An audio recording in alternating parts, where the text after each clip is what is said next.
Good day to you. Hope you're having a wonderful day. We've been reading in the book of Leviticus, and I want to continue with that. Last time we read Leviticus Chapter 6, and now this time we're going to read Leviticus Chapter 7. Now, Leviticus Chapter 6 was about guilt offerings and the priest's part in the offerings. The part of the offerings that they could keep for their own use. Now here in Chapter 7, we're going to talk more about the priest's part in the offerings and the rules on how they can use that and when they can use that and where they can use it. So this is Leviticus Chapter 7, and I am reading in the Amplified Bible. This is the law of the guilt offering. It is most holy. In the place where they kill the burnt offering, they are to kill the guilt offering, and he shall sprinkle its blood around on the altar. Then he shall offer all its fat, the fat tail, and the fat that covers the entrails, and the 2 kidneys, with the fat that is on them at the loins, and the lobe of the liver which he shall remove with the kidneys. The priest shall offer them up in smoke on the altar as an offering by fire to the Lord. It is a guilt offering. Every male among the priests may eat it. It shall be eaten in a holy place. It is most holy. The guilt offering is like the sin offering. There is one law for both of them. The priest who makes atonement with it shall have it for himself. The priest who presents any man's burnt offering shall have for himself the hide of the burnt offering which he has presented. Likewise, every grain offering that is baked in the oven and everything that is prepared in a pan or on a griddle shall belong to the priest who presents it.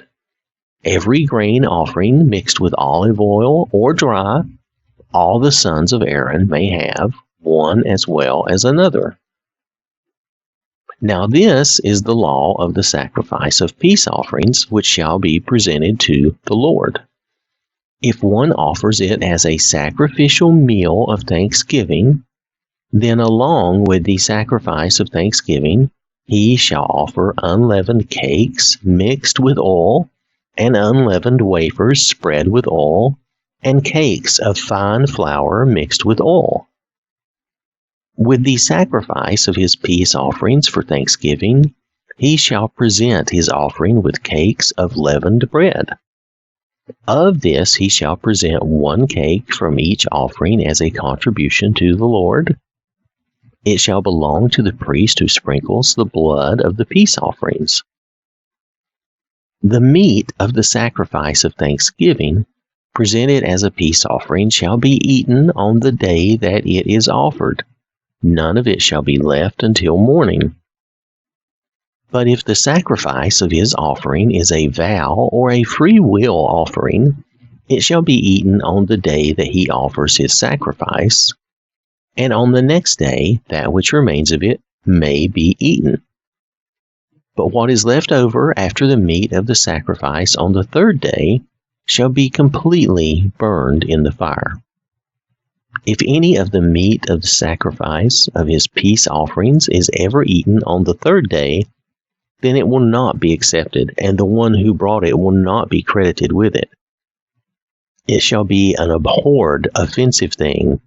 The one who eats it shall bear his own guilt. The meat that comes in contact with anything that is unclean shall not be eaten. It shall be burned in the fire. As for other meat, everyone who is ceremonially clean may eat it, but the one who eats meat from the sacrifice of peace offerings which belong to the Lord, in his uncleanness, that person shall be cut off from his people, excluding him from the atonement made for them. When anyone touches any unclean thing, human uncleanness, or an unclean animal, or any unclean, detestable thing, and then eats the meat of the sacrifice of the Lord's peace offerings, that person shall be cut off from his people, excluding him from the atonement made for them. Then the Lord spoke to Moses, saying, Speak to the children of Israel, saying, You shall not eat any fat from an ox, a sheep, or a goat. The fat of an animal which dies of natural causes, and the fat of one which is torn to pieces by a predator, may be put to any other use, but under no circumstances are you to eat it. For whoever eats the fat of the animal from which an offering by fire is presented to the Lord, that person who eats shall be cut off from his people, excluding him from the atonement being made for them. Moreover, you are not to eat any blood of any kind, whether of bird or animal, in any of your dwelling places. Whoever eats any blood, that person shall be cut off from his people.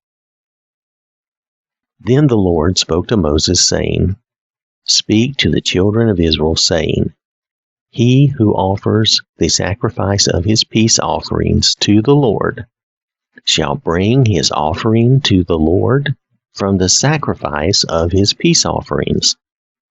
With his own hands he is to bring offerings by fire to the Lord. He shall bring the fat with the breast, so that the breast may be presented as a wave offering before the Lord. The priest shall offer up the fat in smoke on the altar, but the breast shall be for Aaron and his sons. You shall give the right thigh to the priest as a contribution from the sacrifices of your peace offerings. The son of Aaron who offers the blood of the peace offerings and the fat shall have the right thigh as his portion. For I have taken the breast of the wave offering and the thigh of the heave offering from the Israelites, from the sacrifices of their peace offerings, and I have given them to Aaron the priest and to his sons as their perpetual portion from the Israelites. This is the consecrated portion from the offerings by fire to the Lord that was designated for Aaron and his sons on the day he presented them to serve as priests to the Lord. The Lord commanded this to be given to the priests by the Israelites on the day that he anointed them. It is their portion perpetually throughout their generations. This is the law of the burnt offering, the grain offering, the sin offering, the guilt offering, the consecration ordination offering, and the sacrifice of peace offerings, which the Lord commanded Moses at Mount Sinai on the day he commanded the Israelites to present their offerings to the Lord in the wilderness of Sinai. This chapter has been about the rules behind how the priest can have a portion of these offerings, and it's so that the priests, who God is their portion of the Israelites' life and world, this is so that God is supplying, and the Israelites are supplying for the priesthood, so that they will have food and means to live. So I want to thank you for listening. I hope you have a wonderful day. May the Lord bless you and keep you safe. And remember, God loves you.